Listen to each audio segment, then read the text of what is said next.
안녕하세요. 아재 하트입니다. 심장 판막 수술을 하고 나서 3개월이 지났습니다. 수술 후 병원은 매달 정기적으로 다니고 있습니다. 병원에 가면 가슴 엑스레이 심전도 피검사를 하게 됩니다. 수술을 해주신 흉부외과 선생님과 처음부터 저를 진료하신 심장내과 선생님 이렇게 두 분을 만나서 진료를 받습니다. 물론 두 분의 진료 차이는 없다고 생각됩니다. 보시는 자료도 같고 해주시는 얘기도 비슷합니다. 대기 인원이 너무 많아 기다리는 시간이 지루하게 느껴질 때는 선생님 한 분만 뵙고 갈까 생각하다가도 저를 위해 두 분의 의사 선생님께서 봐주신다고 생각하니 기다리는 시간도 고역으로 느껴지지 않습니다. 오히려 크로스 체크를 받는다고 생각하니 마음이 든든합니다.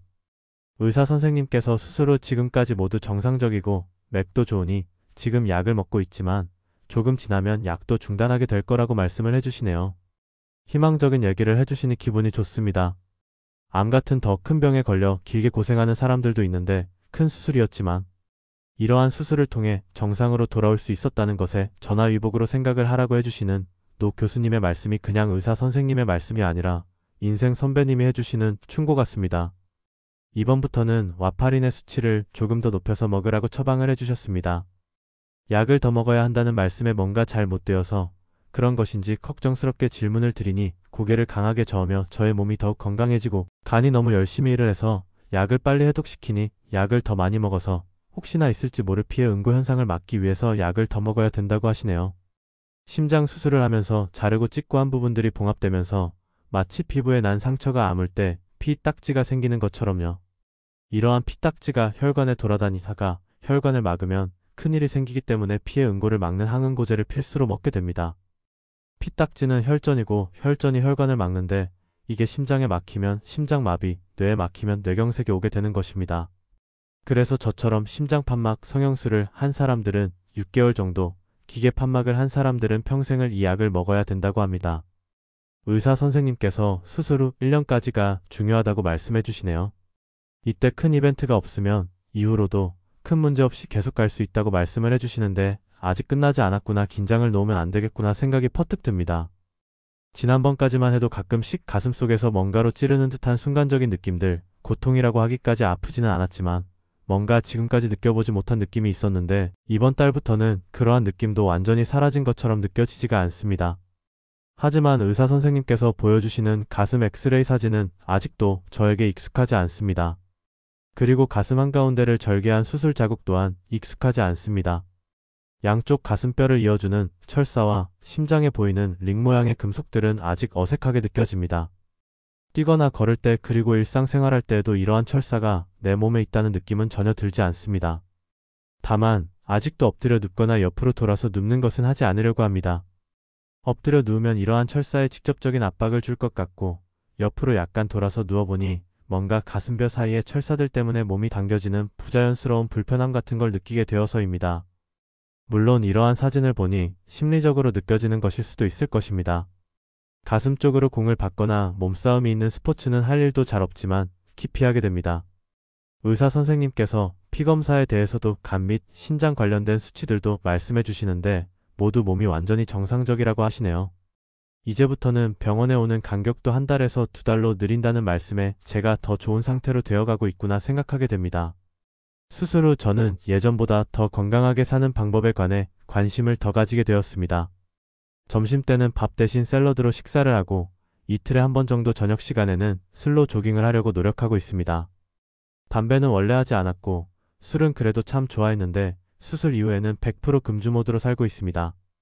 그래서 회식할 때는 콜라를 너무 많이 마셔서 이건 몸에 괜찮나라고 의심이 들 때도 있습니다.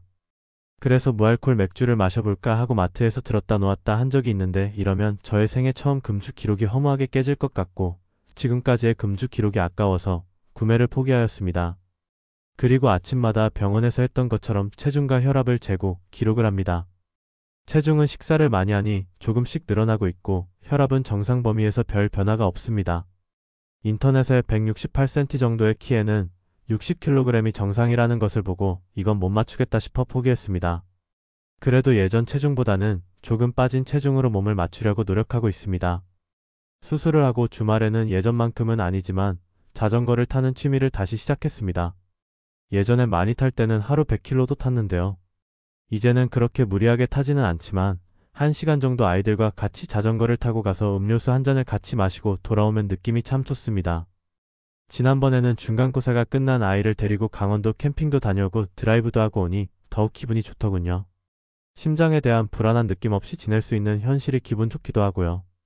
가슴에 벽돌 하나 올려진 느낌이 없으니 몸까지 좋아지는 느낌입니다. 수술 이후 저는 예전보다 아이들에게 더 많이 사랑한다라고 말을 해줍니다. 와이프에게도 마찬가지입니다. 더 많이 표현하려고 노력 중입니다. 아직 부족할 수도 있지만요. 어찌 보면 돌아오지 못할 수도 있을 수도 있지 않았습니까? 아이들이 커가는 이 아름답고 평화로운 일상을 놓칠 수도 있었지 않았습니까? 제가 아는 지인이 자기 지인의 얘기를 해주는데 갑자기 뇌출혈로 쓰러져 병원에 갔는데 하필이면 그때 혼자 집에 있다가 늦게 발견되어 골든타임을 놓친 것도 있었고 막상 병원에 가서 수술을 하려고 했는데 상태가 시시각각으로 나쁘게 변하는 바람에 수술을 하였지만 소용이 없었다고 합니다. 결국에는 안타까운 소식으로 이어졌다고 하는 얘기를 들어보니 새삼 그래도 저는 참 좋은 사람이라는 생각이 듭니다. 그리고 감사하다는 생각이 듭니다. 병원에 들어갈 때 진료나 한번 받아보지라고 생각이었고 진료를 받는 과정에서 몸이 급격히 안 좋아지는 느낌이 들었는데 이후에 가슴 한가운데를 자르고 수술까지 받았는데 지금 이렇게 건강히 생활할 수 있다는 사실에 감격스럽습니다. 하지만 일을 하다 보면 이러한 감사와 감격을 잃어버릴 때도 있습니다. 어쩔 수 없는 평범한 소시민이라서 그런 것일까요? 왜 이런 것일까요? 사람들은 왜 이런 것일까요? 자기 기분이 안 좋다고 다른 사람을 막 대하는 사람이 있는가 하면 자기 일인데 적극적으로 해주지 않아서 다른 사람에게 피해를 주는 사람들도 있고 모두 자기 입장에서만 얘기를 하고 아무런 책임도 느끼지 않고 무조건 남 탓으로 돌리는 사람들도 주변에 있어 스트레스를 받았습니다. 누군가 저에게 한국 사람들은 무례하다고 했던 지인의 이야기가 떠오릅니다. 그러한 사람들과 하루를 보내고 집에 돌아오면 너무나 피곤해서 누워있다가 잠들기 일쑤입니다. 그리고 하루를 망쳐버린 듯한 느낌이 들어서 스스로도 기분이 좋지는 않습니다. 그러한 사람들을 만나고 싶지 않아도 전생에 무슨 죄를 지었는지 목구멍이 포도청이라 만날 수밖에 없고 대면할 수밖에 없는 운명입니다. 그러면서도 웃으면서 그들을 대해야 하는 게 너무나 짜증나는 일이 되어 스스로에게 화가 납니다. 어떻게 다시 얻은 건강이고 나인데 이런 것들에게 무너질 수는 없는데요. 어떻게 하면 기분 좋게 살 수 있을까 하고 생각하게 됩니다. 기분 좋게 사는 게 최고인데 이걸 어떻게 할 수 있을까요? 여러분은 이러한 상황에서 어떻게 대처하시나요?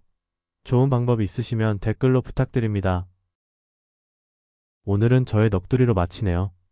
여러분, 누가 뭐래도 이 세상에서 가장 소중한 건 내 가슴속에 뛰고 있는 보석, 그 보석이 제일 예쁘고 빛나도록 언제나 노력합시다. 저도 다시 한번 시도하겠습니다. 아재 하트였습니다.